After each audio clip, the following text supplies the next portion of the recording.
जरा सोचिए, मतलब एक तरफ एक ऐसा इंसान है जिसने अपनी पूरी जिंदगी बस किताबों में निकाल दी। जिसके पास कई डिग्रियां हैं। हाँ बिल्कुल, पीएचडी तक की शिक्षा हासिल की है उसने, और वो दिन रात ईमानदारी से काम करता है, लेकिन फिर भी उम्र भर पाई पाई को मोहताज रहता है। सही कहा। उसके लिए हर महीने के अंत में सिर्फ बिल चुकाना ही एक बहुत बड़ा संघर्ष बन जाता है। और वहीं दूसरी तरफ एक ऐसा इंसान है जिसने 8वीं कक्षा के बाद स्कूल का मुंह तक नहीं देखा, बीच में ही पढ़ाई छोड़ दी थी उसने। हाँ, लेकिन वो आगे चलकर अपने राज्य का यानी हवाई का सबसे अमीर आदमी बन गया। मतलब आखिर ऐसा कैसे हो सकता है? सच में ये सुनकर ऐसा लगता है ना कि दुनिया का कोई बहुत बड़ा नियम है जो हमसे छुपाया गया है। बिल्कुल। ये विरोधाभास असल में बहुत गहरा है। पहली नजर में ये किसी फिल्म की कहानी लग सकती है, लेकिन समाज में ऐसे उदाहरण चारों तरफ बिखरे पड़े हैं। ये इस बात का सीधा प्रमाण है कि हमारी पारंपरिक शिक्षा प्रणाली में कहीं ना कहीं कोई बहुत बड़ी चूक है।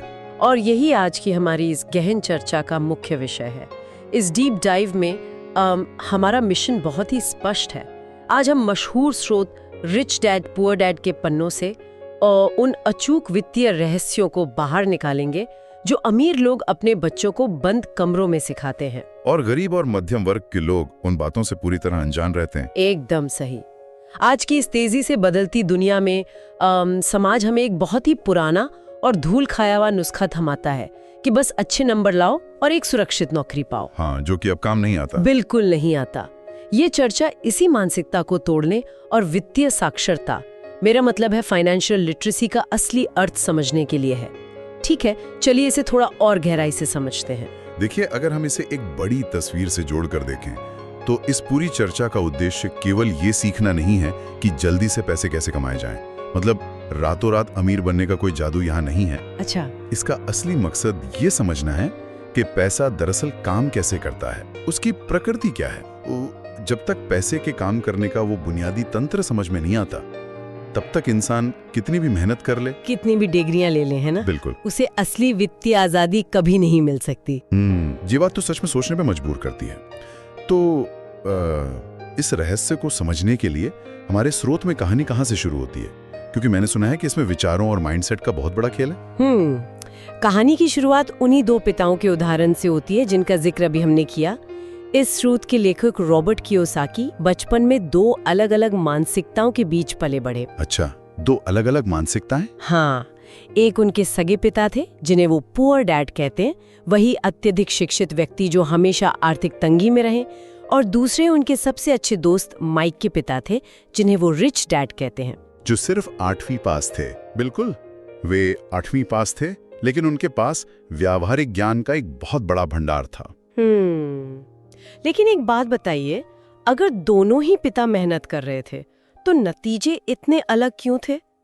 मतलब क्या उनके सोचने के तरीके में कोई बहुत बुनियादी फर्क था? जमीन आसमान का फर्क था। देखिए, इसे एक बहुत ही छोटे से उदाहरण से समझा जा सकता है। जब भी बाजार में कोई महंगी चीज दिखती जिसे खरीदना मुश्किल होता, तो पुअर डैड क्या कहते थे? पुअर डैड की तुरंत प्रतिक्रिया होती थी कि मैं ऐसे नहीं खरीद सकता। बस, हाँ, वाक्य वहीं खत्म हो जाता था, उनका दिमाग वहीं रुक जाता था। लेकिन उसी स्थिति में रिच डैड कभी भी ऐसा नहीं कहते थे। अच्छा, तो वो क्या कहते थे? उनका मानना था कि मैं इसे नहीं खरीद सकता, ऐसा कहने से दिमाग काम करना बंद कर देता है। इसकी बजाय वे खुद से एक सवाल पूछते थे कि मैं इसे कैसे खरीद सकता हूँ। अरे वाह, ये तो बहुत ही दिलचस्प बात है। ये कुछ वैसा ही है जैसे कोई शारीरिक व्यायाम करना हो। बिल्कुल। और उसे चुनौती दे तो मांसपेशियां मजबूत होती हैं, है ना? एकदम सही। जैसे शरीर के लिए जिम है, वैसे ही मैं इसे कैसे खरीद सकता हूँ, ये सवाल पूछना दिमाग का जिम है। इससे दिमाग समाधान ढूंढने के लिए कसरत करने लगता है। हाँ, और इस तुलना को अगर थोड़ा और आगे बढ़ाएं तो पुअर डैड का दिमाग हमेशा आराम की स्थिति में रहता था, क्योंकि वे सीधे हार मान लेते थे। जबकि रिच डैड का दिमाग हमेशा कसरत करता रहता था। और इसी दिमागी कसरत का एक बहुत ही हैरान करने वाला नतीजा तब सामने आया जब रॉबर्ट और उनके दोस्त माइक महज 9 साल के थे। 9 साल की उम्र में? उस उम्र में तो बच्चे सिर्फ खेल कूद के बारे में ही सोचते हैं।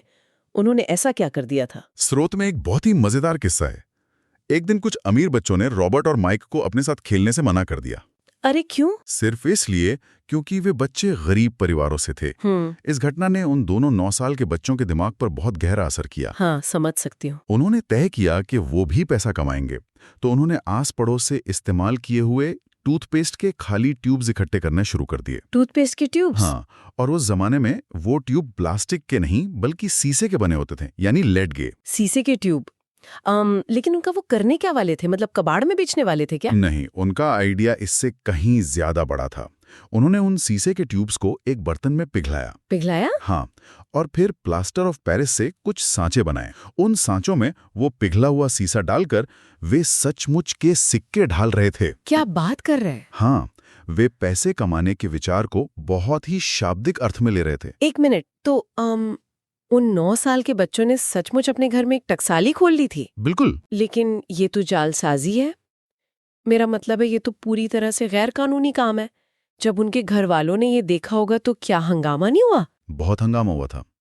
एक दिन पुअर डैड घर आए तो उन्होंने देखा कि हर तरफ सफेद पाउडर उड़ा हुआ है, आग जल रही है और बच्चे शीशा पिघला रहे हैं। बाप रे। तब पुअर डैड को बैठकर उन्हें समझाना पड़ा कि जो वे कर रहे हैं कानून की नज़र में वो एक बहुत बड़ा अपराध है।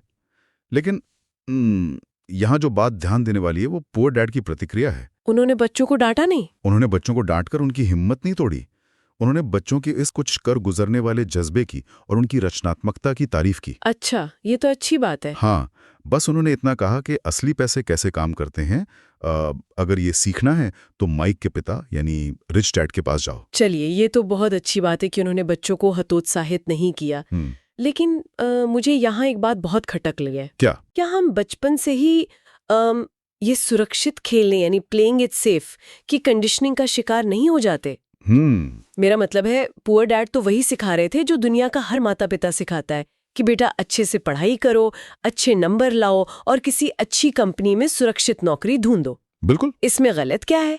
क्या ये सुरक्षित खेलने की आदत ही हमें असल में आगे बढ़ने से रोकती है? देखिए, ये एक बहुत ही गंभीर और जायज सवाल है। हमारे समाज में असफलता को एक कलंक की तरह देखा जाता है। सही कहा। लोग गलतियां करने से इतना डरते हैं कि वो कोई नया कदम ही नहीं उठाते। पुअर डैड का नजरिया उसी पारंपरिक शिक्षा से आ रहा था जहां सुरक्षा ही सब कुछ होती है। हाँ, एक तय तनख्वाह, पेंशन और भत्ते। बिल्कुल। लेकिन रिच डैड का नजरिया एकदम अलग था। वे अच्छी कंपनी में नौकरी ढूंढने की बात नहीं करते थे, वे एक अच्छी कंपनी खरीदने की बात करते थे। वे जानते थे कि बिना जोखिम उठाए और बिना गलतियां किए असली शिक्षा कभी नहीं मिल सकती। तो जब वे बच्चे रिच डैड के पास गए कि हमें पैसा कमाना सिखाइए, तो रिच डैड ने उन्हें ये शिक्षा कैसे दी? मतलब क्या उन्होंने कोई क्लासरूम बनाकर उन्हें पढ़ाया? नहीं, रिच डैड का तरीका पारंपरिक लेक्चर देने का बिल्कुल नहीं था। वे असली जिंदगी का अनुभव देना चाहते थे। तो उन्होंने बच्चों के सामने एक प्रस्ताव रखा। कैसा प्रस्ताव? उन्होंने कहा कि मैं तुम्हें पैसा कमाना सिखाऊंगा, लेकिन इसके लिए तुम्हें मेरे सुपरमार्केट में काम करना होगा और मैं तुम्हें प्रति घंटे सिर्फ 10 सेंट दूंगा। 10 सेंट? हाँ, और काम था डिब्बों से धूल साफ करना। सिर्फ 10 सेंट? 1950 के दशक के हिसाब से भी ये तो बहुत ही कम रकम थी। बहुत कम थी। लेकिन एक बच्चे से ये उम्मीद करना कि वो इतनी कम रकम पर बिना गुस्सा किए काम करेगा, क्या ये ज्यादती नहीं है? आखिर इस तरह के शोषण से उन बच्चों को क्या हासिल होने वाला था? ये तो बाल मजदूरी जैसा लग रहा है। सतह से देखने पर यह शोषण ही लगता है, और सच कहूं तो रॉबर्ट को भी बिल्कुल ऐसा ही लगा था। लगना ही था। 3 हफ्तों तक सुपरमार्केट में धूल साफ करने के बाद 9 साल का रॉबर्ट पूरी तरह से थक गया और गुस्से से भर गया। उसने तय कर लिया कि वो ये नौकरी छोड़ देगा। वो रिच डैड के पास गया और उनसे खूब शिकायत की कि वे उन्हें कुछ सिखा नहीं रहे हैं, बस उनका फायदा उठा रहे हैं। तो रिच डैड ने इसका क्या जवाब दिया? क्योंकि रॉबर्ट का गुस्सा तो अपनी जगह बिल्कुल सही था। यहाँ जो बात सबसे हैरान करने वाली है वो ये है कि रिच डैड बिल्कुल यही चाहते थे कि रॉबर्ट गुस्सा हो। सच में? हाँ, उन्होंने रॉबर्ट को समझाया कि जिंदगी ऐसे ही इंसान को धक्के मारती है, और ज्यादातर लोग जब जिंदगी से धक्के खाते हैं तो वे क्या करते हैं? क्या करते हैं? वे अपनी नौकरी को, अपने बॉस को या अपनी किस्मत को दोष देने लगते हैं। वे हमेशा यह भ्रम पाल लेते हैं कि अगर उनकी तनख्वाह थोड़ी सी बढ़ जाए तो उनकी सारी परेशानियां खत्म हो जाएंगी। ओहो, ये तो आज की दुनिया की सबसे बड़ी सच्चाई है। इसे अगर हम आज के संदर्भ में देखें तो ये तो हर जगह होता है। वेतन बढ़ा, लेकिन उसके खर्चे और भी ज्यादा बढ़ गए। सही कहा। वो उस चूहा दौड़ में और भी बुरी तरह से फंस गया। बिल्कुल सटीक उदाहरण दिया आपने। इसी को स्रोत में चूहा दौड़ यानी रैट रेस कहा गया है। रिच डैड समझाते हैं कि लोग मुख्य रूप से दो भावनाओं के गुलाम होते हैं। कौन सी दो भावनाएं? डर और लालच। पैसा न होने का डर, बिल ना चुका पाने का डर उन्हें हर सुबह उठकर काम पर जाने के लिए मजबूर करता है। वे उस डर को शांत करने के लिए नौकरी करते हैं और जैसे उनके हाथ में पैसा आता है, लालच उन पर हावी हो जाता है। वे नई नई चीजें, सुख सुविधाएं खरीदने लगते हैं। हाँ। उठो, काम पर जाओ, खर्च करो, फिर काम पर जाओ। यही वो चक्र है। यानी इंसान अपनी ही बनाई हुई जेल में कैद हो जाता है। बिल्कुल। इसे स्रोत में एक बहुत ही मजेदार चित्र से समझाया गया है, एक गाजर और गधे का उदाहरण। गाजर और गधे का? हाँ। एक मालिक अपने गधे के सामने डंडे से एक गाजर लटकाए रखता है। गधा उस गाजर को पकड़ने के लालच में आगे आगे भागता रहता है और मालिक का बोझा ढोता रहता है। मालिक तो अपनी मंजिल तक पहुंच जाता है, लेकिन गधे को वो गाजर कभी नहीं मिलती। अगले दिन उसके सामने फिर से एक नई गाजर लटका दी जाती है। ओहो। यहाँ पैसा वही गाजर है। यह उदाहरण तो बहुत ही गहरा है, लेकिन मैं वापस रॉबर्ट की बात पर आना चाहती हूँ। जब रॉबर्ट ने 10 सेंट पर काम करने से इनकार किया और वो गुस्सा हुआ, तो क्या वो भी अपनी भावनाओं यानी अपने गुस्से का ही शिकार नहीं हो रहा था? बिल्कुल हो रहा था। कोई इंसान अपनी भावनाओं को कैसे काबू करे? यह कहना तो बहुत आसान है कि दिमाग से सोचो, लेकिन जब डर और गुस्सा हावी हो तो इसे व्यावहारिक रूप से कैसे लागू किया जाए? एक शानदार बिंदु है और यही रिच डैड की असली परीक्षा थी। हाँ, रॉबर्ट शुरुआत में अपनी भावनाओं से ही सोच रहा था। रिच डैड ये साबित करना चाहते थे कि लोग अपनी भावनाओं से सोचते हैं, तार्किक दिमाग से नहीं। उन्हें लगता है कि ज्यादा पैसा आने से डर खत्म हो जाएगा, लेकिन ऐसा होता नहीं है। बिल्कुल नहीं। सच्चाई ये है कि अमीर होने के बाद ये डर और भी बढ़ जाता है कि कहीं वो सारी दौलत छिन ना जाए। तो अपनी भावनाओं को काबू करने के लिए रिच डैड ने उस बच्चों का एक मनोवैज्ञानिक टेस्ट लिया। कैसा टेस्ट? रिच डैड ने उन 9 साल के बच्चों के सामने एक लालच फेंका। उन्होंने कहा कि ठीक है, तुम 10 सेंट पर काम नहीं करना चाहते, मैं तुम्हें 25 सेंट प्रति घंटे दूंगा। अच्छा। बच्चों ने मना कर दिया। फिर उन्होंने कहा कि मैं $1 प्रति घंटा दूंगा। बच्चों का दिल धड़कने लगा, लेकिन वे चुप रहे। $1? फिर रिच डैड ने कहा $5 प्रति घंटे। क्या? हाँ, 1956 में 9 साल के बच्चों के लिए $5 प्रति घंटा एक बहुत ही बड़ी रकम थी। कोई भी वयस्क भी उस समय इतनी तनख्वाह के लिए तुरंत राजी हो जाता। $5 प्रति घंटा? 9 साल के बच्चों के लिए तो ये सच में लॉटरी लगने जैसा है। तो क्या बच्चे उस लालच में आ गए? नहीं आए। और जब बच्चों ने इतने बड़े लालच के सामने भी घुटने नहीं टेके, तब रिच डैड ने उन्हें वो नियम बताया जिसने उनकी जिंदगी पूरी तरह से बदल दी। क्या था वो नियम? उन्होंने कहा कि अब से तुम मेरे लिए मुफ्त में काम करोगे, तुम्हें कोई तनख्वाह नहीं मिलेगी। मुफ्त में? ये तो और भी अजीब बात हो गई। कोई मुफ्त में काम क्यों करे? 10 सेंट से सीधे शून्य पर आ गए। इसमें क्या समझदारी है? देखिए, इसके पीछे का विज्ञान बहुत गहरा था। रिच डैड चाहते थे कि वे बच्चे तनख्वाह की उस उम्मीद को ही अपने दिमाग से पूरी तरह निकाल दें। अच्छा। जब इंसान हर महीने मिलने वाली एक तय रकम की उम्मीद में काम करता है, तो उसका दिमाग बस उसी रकम तक सीमित हो जाता है।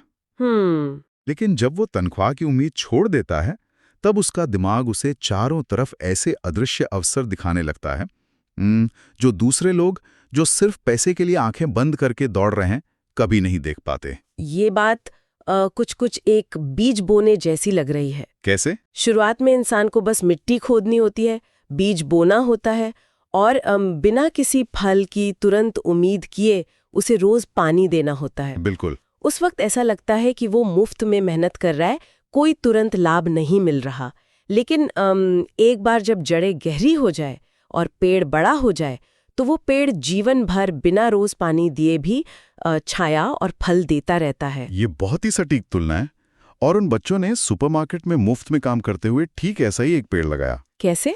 मुफ्त में काम करते हुए उनका ध्यान तनख्वाह पर नहीं था, इसलिए उन्होंने एक ऐसी चीज देखी जिसे वहां काम करने वाले बाकी कर्मचारी रोज अनदेखा कर रहे थे। उन्होंने ऐसा क्या देखा? सुपरमार्केट में एक महिला थी, मिसेस मार्टिन। बच्चे देखते थे कि जब कॉमिक्स का डिस्ट्रीब्यूटर नई कॉमिक्स लेकर आता था, तो मिसेस मार्टिन पुरानी और बिना बिकी हुई कॉमिक्स का आधा कवर फाड़कर डिस्ट्रीब्यूटर को दे देती थी और बाकी की कॉमिक्स कूड़े में फेंक देती थी। ओहो, 9 साल के बच्चों के सामने कॉमिक्स कूड़े में फेंकी जा रही थी। उनका दिमाग तो तुरंत चला होगा। बिल्कुल दौड़ा उनका दिमाग। उन्होंने डिस्ट्रीब्यूटर से बात की और पूछा कि क्या वे उन पुरानी कॉमिक्स को रख सकते हैं। तो क्या वो मान गया? डिस्ट्रीब्यूटर मान गया, लेकिन इस शर्त पर कि वे उन कॉमिक्स को बाजार में बेचेंगे नहीं। अच्छा। अब उन बच्चों के पास सैकड़ों कॉमिक्स आ गई। उन्होंने माइक के घर के बेसमेंट को साफ किया और वहां एक कॉमिक बुक लाइब्रेरी खोल दी। ये तो सच में कमाल का विचार है। मतलब उन्होंने कचरे में से एक व्यावसायिक अवसर ढूंढ निकाला। बिल्कुल। लेकिन उन्होंने इससे पैसे कैसे कमाए अगर वे उन्हें बेच नहीं सकते थे? उन्होंने लाइब्रेरी का एक सिस्टम बनाया। उन्होंने आस पड़ोस के बच्चों के लिए लाइब्रेरी में प्रवेश की फीस 10 सेंट रखी। कोई भी बच्चा 10 सेंट देकर अंदर आ सकता था और 2 घंटे तक बैठकर जितनी चाहे कॉमिक्स पढ़ सकता था। उन बच्चों के लिए ये बहुत बड़ा फायदा था। हाँ, क्योंकि 10 सेंट में तो दुकान से सिर्फ एक ही नई कॉमिक आती है। सही कहा, जबकि यहाँ वे 2 घंटे में 5-6 कॉमिक्स पढ़ सकते थे। और रॉबर्ट और माइक के लिए ये कमाई का जरिया बन गया। यही नहीं, उन्होंने माइक की छोटी बहन को, जिसे पढ़ने का बहुत शौक था, $1 प्रति हफ्ते पर लाइब्रेरियन के रूप में काम पर रख लिया। अरे वाह! ताकि उन्हें खुद वहां ना बैठना पड़े। नतीजा ये हुआ कि रॉबर्ट और माइक दोनों हर हफ्ते $9.5 कमाने लगे। $9.5 बिना कुछ किए। हाँ, और सबसे बड़ी बात ये पैसा तब बन रहा था जब वो खुद वहां मौजूद भी नहीं होते थे। तो ये था तनख्वाह छोड़ने का असली फायदा।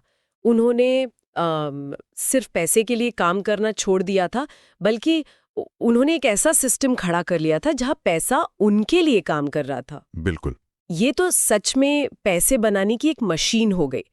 लेकिन एक बात सोचिए, इतिहास गवाह है कि कई बार लोग ऐसी मशीन तो बना लेते हैं, वे बहुत पैसा कमा भी लेते हैं, पर फिर भी कुछ सालों बाद दिवालिया हो जाते हैं। हाँ, ऐसा होता है। ऐसा क्यों होता है? मतलब पैसा बनाना तो समझ आ गया, लेकिन उस पैसे को संभालना तो एक अलग ही खेल है ना? आपने बिल्कुल सही नब्ज पकड़ी है।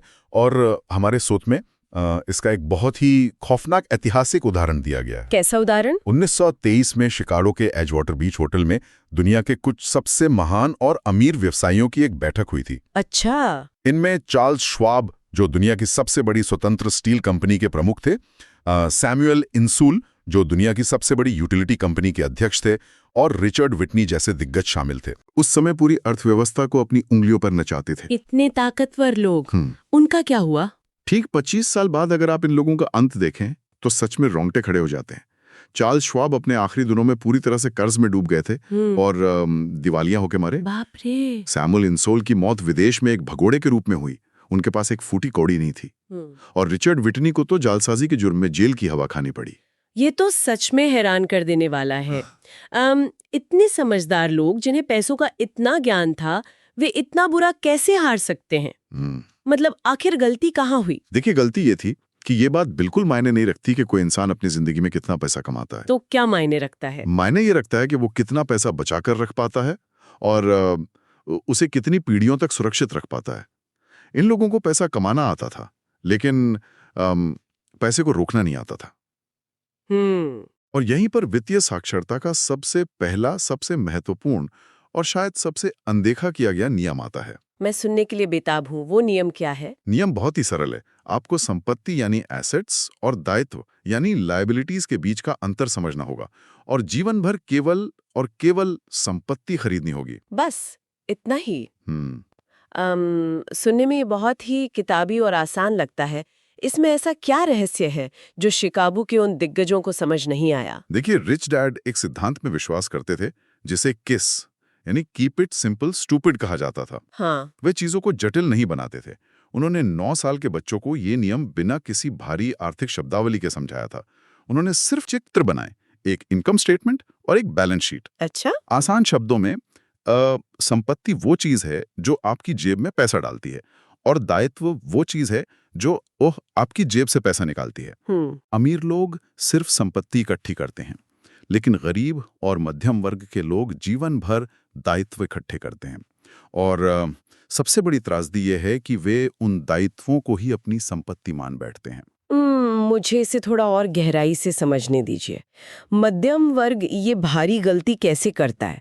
मतलब कोई ये कैसे भूल सकता है कि क्या उसकी जेब में पैसा डाल रहा है और क्या निकाल रहा है? इसका सबसे बड़ा उदाहरण है एक घर। घर? हाँ, समाज हमें सिखाता है कि तुम्हारा घर तुम्हारी सबसे बड़ी संपत्ति है, लेकिन अगर आप ध्यान से देखें तो एक बड़ा घर खरीदने के लिए आप बैंक से भारी कर्ज लेते हैं। बिल्कुल, मॉर्गेज लेते हैं। फिर आप हर महीने उसकी EMI भरते हैं, प्रॉपर्टी टैक्स देते हैं।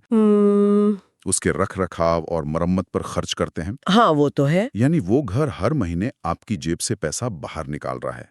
नकदी के प्रवाह के हिसाब से वो एक दायित्व है।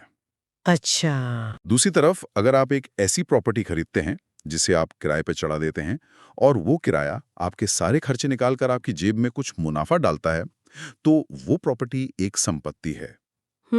अब समझी। मध्यम वर्ग के लोग अक्सर महंगी कारें, बड़े घर और महंगे फोन खरीदते हैं और सोचते हैं कि उन्होंने संपत्ति बना ली है, जबकि असल में वे अपने गले में कर्ज का फंदा कस रहे होते हैं। ये तो बहुत बड़ा सच है। इससे एक बहुत ही अहम सवाल खड़ा होता है हमारी पूरी शिक्षा प्रणाली पर। हमारी जो मौजूदा शिक्षा प्रणाली है वो हमें खेती और औद्योगिक युग के हिसाब से तैयार कर रही है। बिल्कुल। यह हमें ये तो सिखाती है कि एक अच्छा कर्मचारी कैसे बने, लेकिन पैसा कैसे काम करता है ये नहीं सिखाती। जब लोग बिना इस गहरी वित्तीय नींव के बहुत सारा पैसा कमा लेते हैं तो ये ऐसा ही है जैसे दलदल पर बिना किसी नींव के एम्पायर स्टेट बिल्डिंग खड़ी करना, जो कभी भी गिर सकती है। हाँ, कुछ ही समय बाद वो इमारत अपने ही वजन से डगमगाने लगती है। लेकिन अगर संपत्ति और दायित्व का ये नियम इतना ही आसान है, तो बड़े-बड़े बैंकर्स, चार्टर्ड अकाउंटेंट्स और उच्च शिक्षा प्राप्त अधिकारी इसमें क्यों उलझ जाते हैं? क्या उच्च शिक्षा ही असल में चीजों को जरूरत से ज्यादा जटिल बना देती है?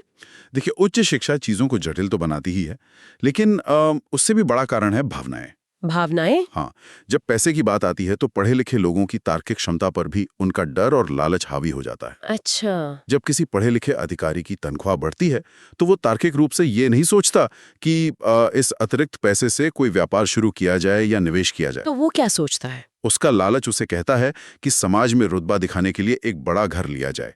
वो तार्किक रूप से जानता है कि कर्ज बुरा है, लेकिन भावनाएं उसे चूहा दौड़ में धकेल देती हैं।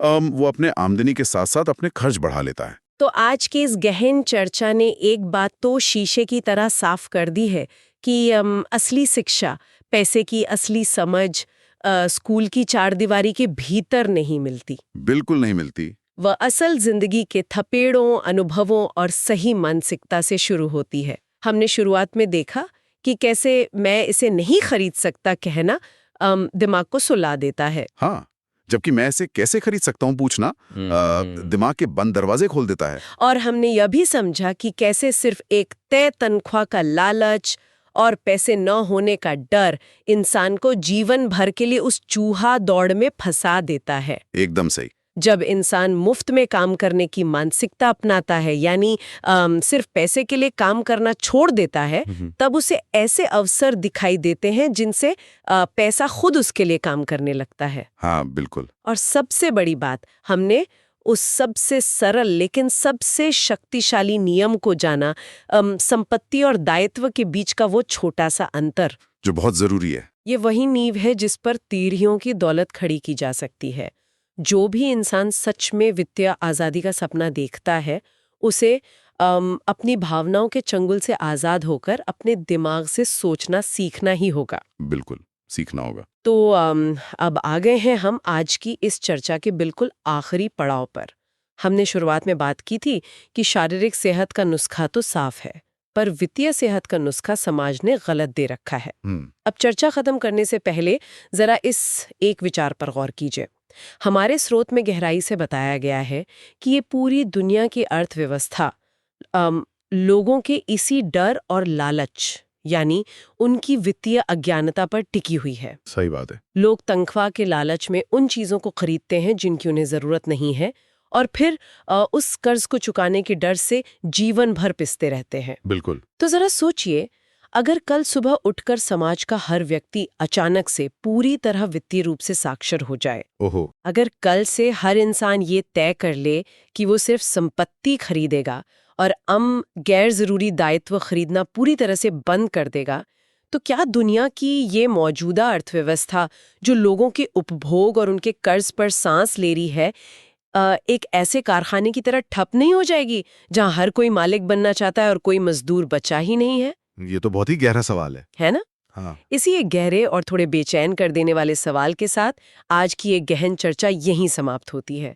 आगे सीखते रहिए, सवाल पूछते रहिए और हमेशा याद रखिए, कि आपका दिमाग ही आपकी सबसे बड़ी संपत्ति है।